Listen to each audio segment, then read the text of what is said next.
Ayan, sa mga birthday po na aking nahusan, ito po yung medyo maingay po talaga. Okay, tinatawagan ko pa ang lolo and lola para pahinga natin ng wish para kay Baby Ash.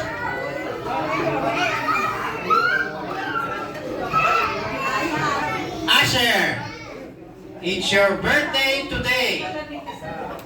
Be happy. Anak ko na. Wish you more birthday to come. Thank you. Hello, Ash!